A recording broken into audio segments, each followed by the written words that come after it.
Olá, pessoal. Vamos agora para a nossa aula de número 5, onde trataremos de uma análise macroeconômica.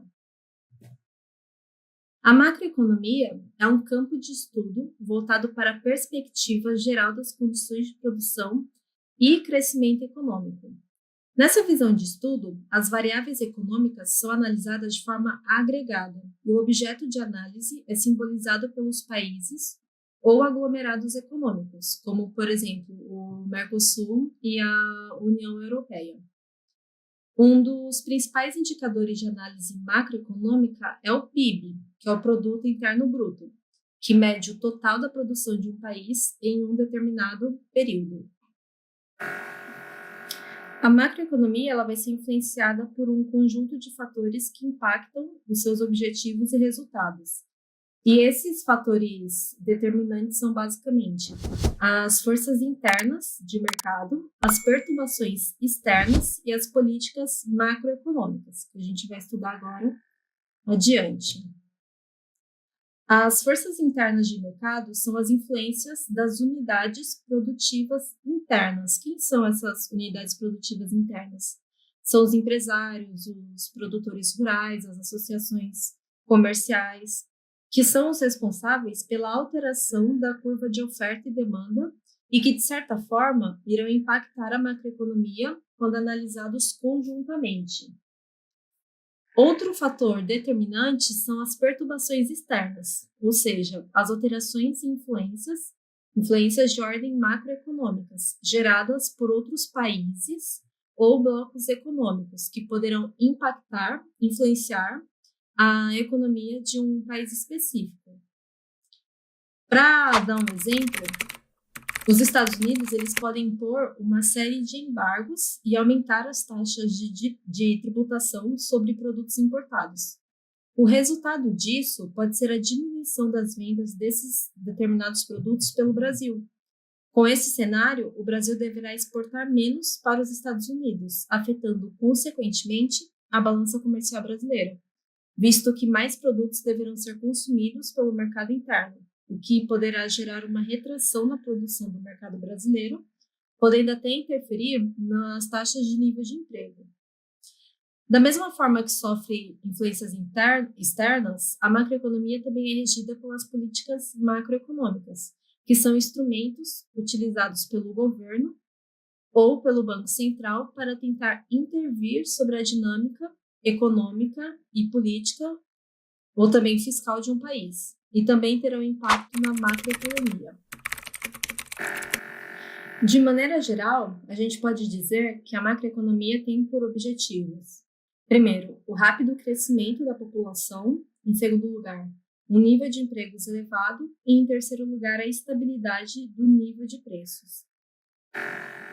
Todos esses objetivos eles são interconectados, de certa forma, e os instrumentos utilizados pelo governo, que são chamadas as políticas macroeconômicas, tentarão, de alguma forma, influenciar no controle desses objetivos. Conflitos na macroeconomia. A política macroeconômica ela tem relação direta com as decisões políticas e governamentais, nos níveis federal, estadual e municipal, uma vez que as promessas políticas de manter a inflação, fazer o PIB crescer, aumentar o nível de emprego e melhorar o relacionamento com os demais governos e países são fatores ligados aos objetivos da macroeconomia e, portanto, são importantes para entender o funcionamento dos países como um todo. Alguns dilemas conhecidos na macroeconomia referem-se aos trade-offs e conflitos entre os próprios objetivos macroeconômicos. Em outras palavras, isso quer dizer que raramente, em um país, as políticas macroeconômicas elas conseguirão trabalhar de modo sinergético com os 4 objetivos. Os países, inicialmente, adotam um objetivo prioritário para a meta econômica, ainda que indiretamente influenciando os demais. Então, aqui nós temos os principais conflitos na macroeconomia. O primeiro deles é o crescimento do PIB versus manutenção do nível alto de emprego. Considerando a visão das empresas ao buscar uma competitividade, redução de custos, melhorar o processo de produção, adquirir novas técnicas de produção e investir em inovação e tecnologia são ações que podem levar a uma alteração do ambiente de trabalho, acarretando uma diminuição do nível de emprego, ou seja, menos postos de trabalho ou alteração brusca das atividades laborais, o que pode demorar um certo tempo para que o mercado desenvolva esses profissionais e preencha novas vagas de trabalho. Então, simplificando, ao buscar por um crescimento cada vez maior, as empresas elas podem empregar tecnologias cada vez mais avançadas. E ao empregar essas tecnologias mais avançadas, isso pode acarretar no maior nível de desemprego, porque as pessoas elas muitas vezes serão dispensáveis, né, para determinado tipo de produção, né, que exige um nível de conhecimento maior. Então, esse crescimento do PIB pode acarretar, em certo modo, ao aumento da taxa de desemprego, até que a população se qualifique, né, para diminuir esse desnível. O segundo conflito vai ser com relação à estabilidade de preços versus manutenção do nível alto de emprego. Então, tendo em vista que o nível de emprego tem reflexo no aumento de renda e na demanda, com o aumento da produção e da demanda agregada, será necessário aumentar a utilização dos fatores de produção, ou seja, máquinas, investimentos e mão de obra. Com isso, no entanto, pode ocorrer um aumento nos custos de produção e, dessa forma, uma pressão de alta nos preços de bens e serviços, causando um aumento da inflação. Então, para controlar essa inflação, os governos eles adotam medidas que desestimulam a demanda agregada. E tais medidas, ao desestimular a demanda, desestimulam também o setor produtivo, de modo que a produção irá cair e o nível de emprego também vai cair. Então, são alguns objetivos, né? A manutenção de alto emprego, um crescimento econômico e a estabilidade Olá, de peço preços. desculpas por interromper sua aula por um breve momento, mas tenho algo importante e vantajoso para compartilhar com você. Se você está gostando desta aula, tenho uma ótima notícia. Agora você pode levar sua experiência de aprendizado para o próximo nível fazendo sua matrícula em nosso site.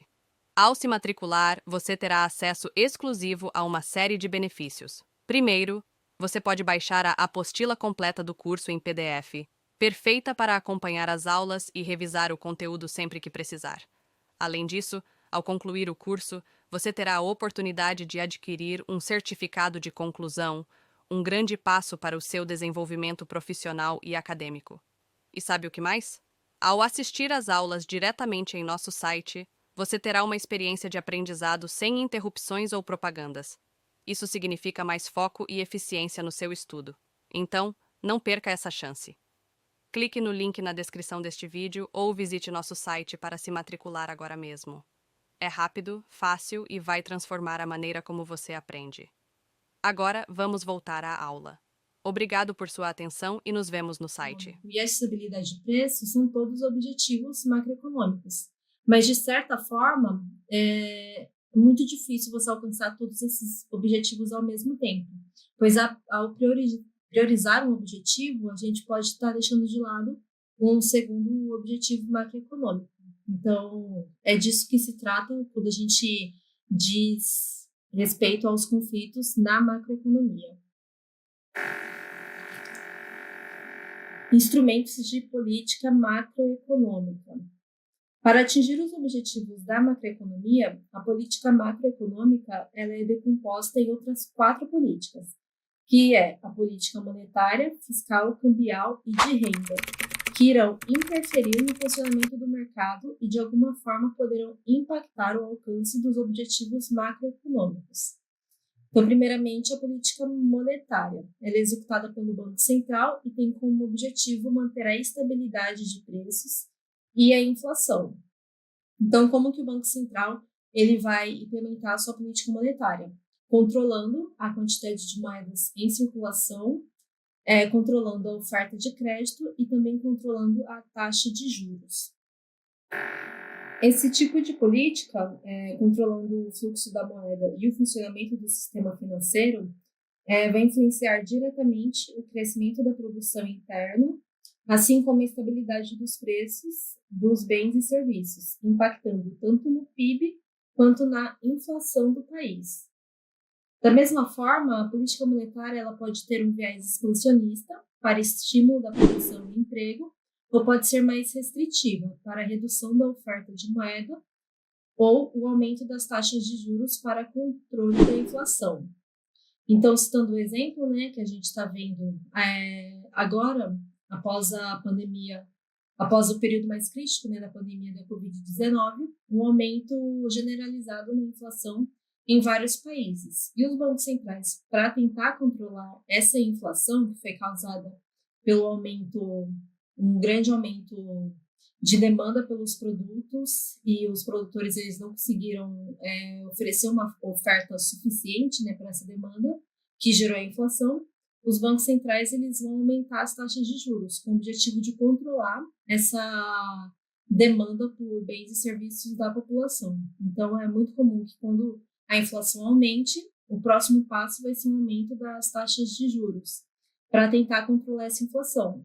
Sendo que esse aumento das taxas de juros ele vai ter um impacto um pouco mais tardio, de 6 a 9 meses, para ele conseguir, de fato, controlar essa inflação.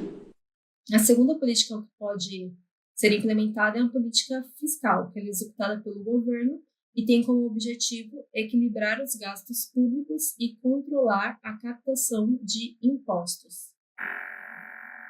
Já a política cambial, que também é executada pelo Banco Central, ela busca controlar a taxa de câmbio, importações e exportações, além da entrada de capitais estrangeiros e investimentos diretos no exterior. A política cambial ela pode atuar na desvalorização da moeda nacional em face das moedas estrangeiras, bem como buscar um protecionismo interno, desestimulando as importações, taxando os produtos importados e estimulando as exportações e a competição interna. Por fim, nós temos a política de renda, que são políticas complementares executadas pelo governo, que buscam complementar os instrumentos de controle de preços, salários, aluguéis, juros e todas as outras variáveis que podem afetar os custos por fatores de produção.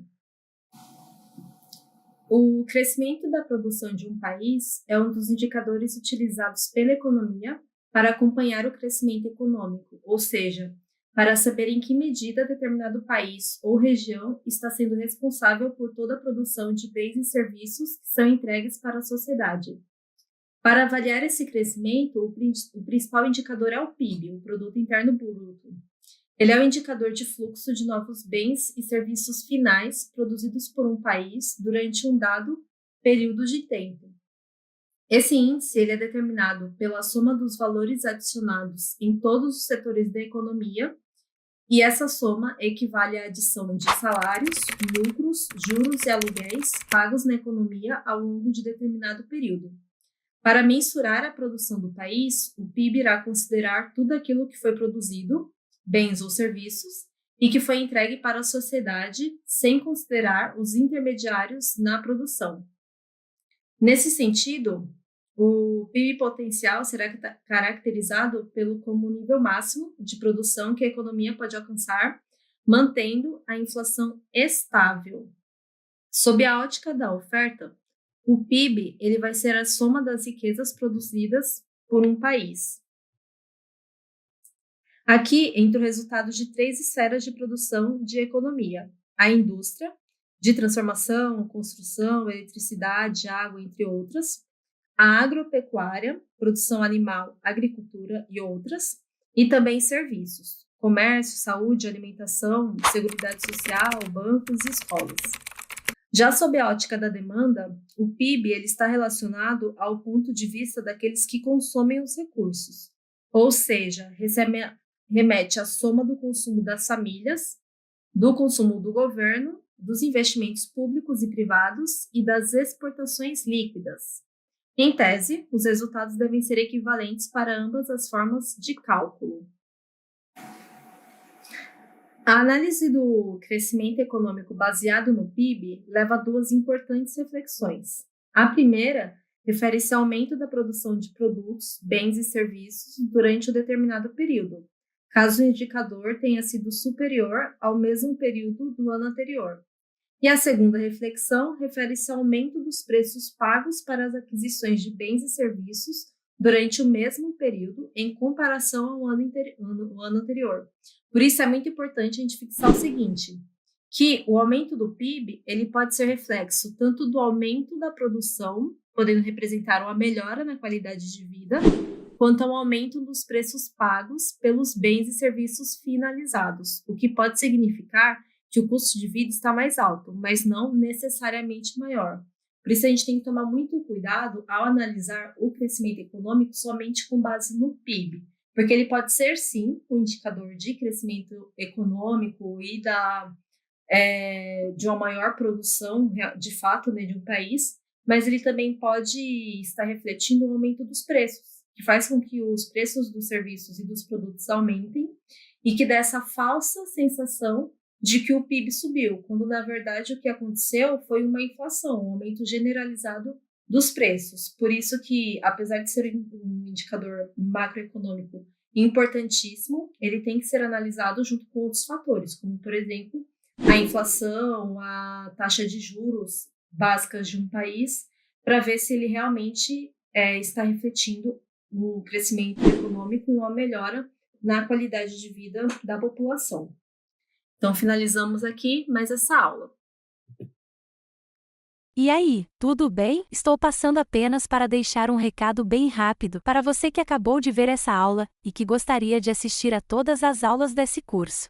É bem fácil, basta você clicar no link que está na descrição deste vídeo ou acessar www.novacursos.com.br.